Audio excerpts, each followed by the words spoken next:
नमस्कार. सायली अर्जुनला बोलते, अर्जुन सर, मला आज खूप आनंद झाला. आपल्या पाठीशी तर कायमच बाबा ठामपणे उभे होते, पण आज आईंनी आणि अश्विन भाऊजींनी सुद्धा आपलीच बाजू घेतली. एक ना एक दिवस त्यांच्या मनातलं माझ्याविषयीचं प्रेम मी पुन्हा एकदा जागं करेनच. तेव्हा लगेच अर्जुन बोलतो, मिसेस सायली, याबद्दल मला पूर्णपणे खात्री आहे. मिसेस सायली, तुम्ही कधीच चुकू शकत नाही याची मला पूर्णच खात्री आहे. तेव्हा लगेच सायली बोलते, अर्जुन सर, खरं सांगू का, मला खरंच या गोष्टीचा आनंद आहे की आज सर्वजण आपल्या पाठीशी ठाम उभे होते. तेवढ्यात तिथे प्रिया येते आणि प्रिया अर्जुन आणि सायलीला बोलते, तुम्हाला खूपच आनंदाच्या उपळ्या फुटत असतील ना, पण काय आहे ना, त्या आनंदाला थांबवा, कारण तो आनंद तुमच्या जवळ जास्त काळ टिकूच शकत नाही. हे ऐकताच सायली बोलते, प्रिया, आत्ताच्या आत्ता माझ्या बेडरूममधून बाहेर हो. एखाद्याच्या बेडरूममधून येताना त्याला विचारावं एवढी साधी गोष्ट तुला कळत नाही. प्लीज माझ्या बेडरूममधून बाहेर हो. तेव्हा लगेच प्रिया बोलते, सायली, उगाच शहाणपणा करू नकोस. कोण समजतेस कोण तू स्वतःला? तुझी लायकी तरी आहे का? तेव्हा लगेच सायली बोलते, माझी लायकी काय आणि काय नाही हे तू मला सांगायची गरजच नाहीस. आत्ताच्या आता तू माझ्या डोळ्यासमोरून चालती हो आणि मला तुझं तर थोबाडच पाहिजे नाही. तेव्हा मात्र प्रियाला खूपच राग आलेला असतो.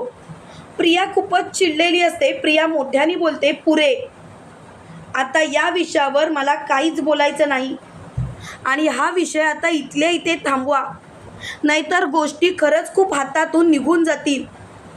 तेव्हा मात्र प्रिया खूपच चिडचिड करत असते. त्यावेळेला प्रिया मोठ्याने बोलते, पुरे झाला, मी ऐकून घेते, मी सहन करते, म्हणून काहीही बोलायचं नाही.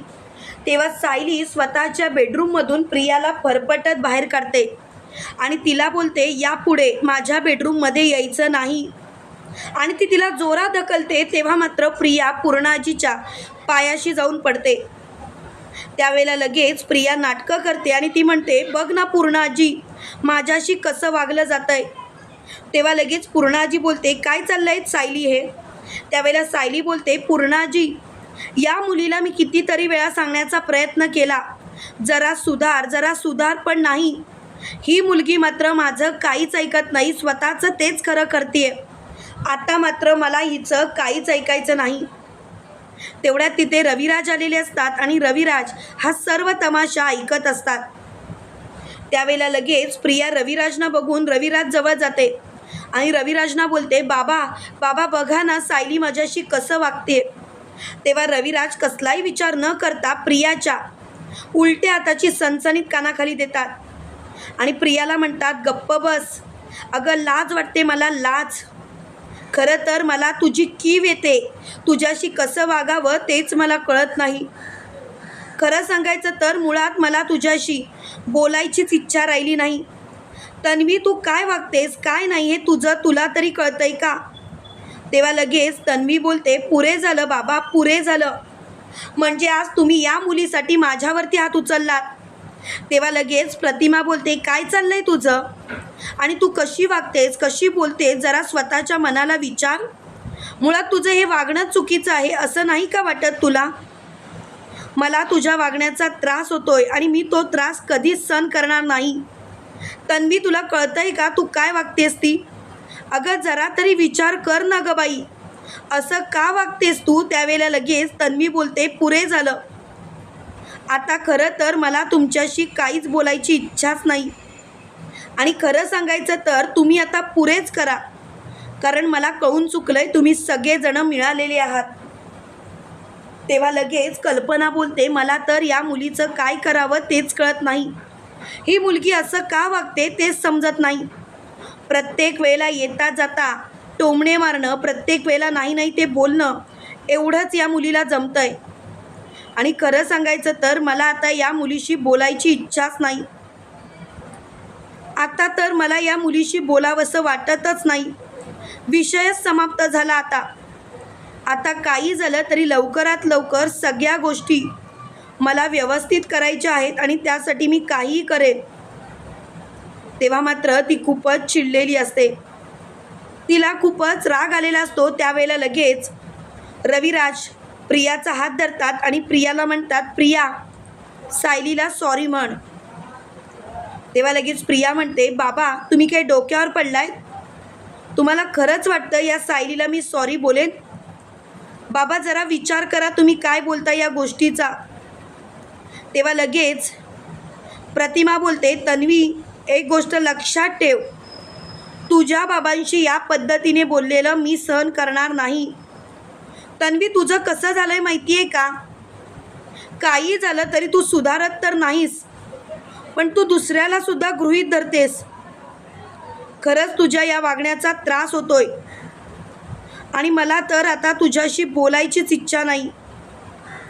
खरं सांगायचं तर लवकरात लवकर तुझं हे वागणं थांबवलंस तर कदाचित सगळ्याच गोष्टी व्यवस्थित होतील, पण तुला मात्र कळतच नाही. तन्वी जरा सुधार स्वतःला आणि जरा नीट वागत जा. पण तुला हे कोण सांगणार? कारण मुळात तू कशी वागतेस हे तुलाच कळत नाही आहे आणि मला तर तुझ्याशी बोलायची इच्छाच राहिली नाही. तेव्हा मात्र तन्वी बोलते, नाही ना इच्छा राहिली, नका ना बोलू, मग मला काहीच फरक पडत नाही. आणि खरं सांगायचं तर मला आता बोलून अजिबात विषय क्लोज करायचा नाही. प्लीज हे सर्व आत्ताच्या आता थांबवा, नाहीतर खूपच वेगळंच प्रकरण निर्माण होईल. त्यावेळेला लगेच मोठ्यानी रविराज म्हणतात, पुरे झालं. आज कितीही काही झालं तरीसुद्धा सगळं काही लवकरात लवकर झालंच पाहिजे आणि त्याशिवाय मी या गोष्टी माफ करणार नाही म्हणजे नाही.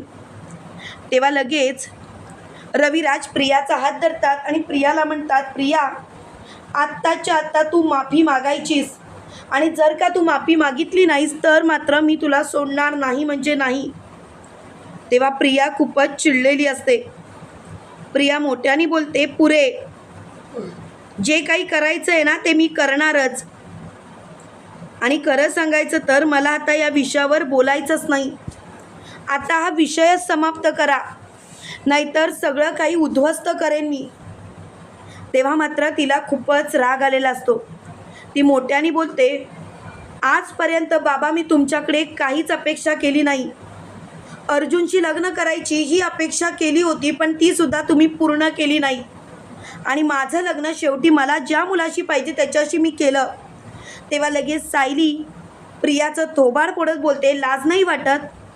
अगं जरा विचार कर, अश्विन भाऊजींना या गोष्टीचा किती त्रास होत असेल. अश्विन भाऊजी बिचारे तुझ्याशी काही बोलत नाहीत म्हणून. अगं पण जरा विचार करून वाग ना गं बाई. तुझं वागणं कसं झालं आहे माहिती आहे तन्वी? तू जे काही वागतेस ना ते चुकीचं वागतेस आणि तुला मात्र ते कळतच नाही. तन्वी मला तुझ्याशी बोलायची इच्छाच नाही. तेव्हा मात्र तन्वी खूपच चिडलेली असते.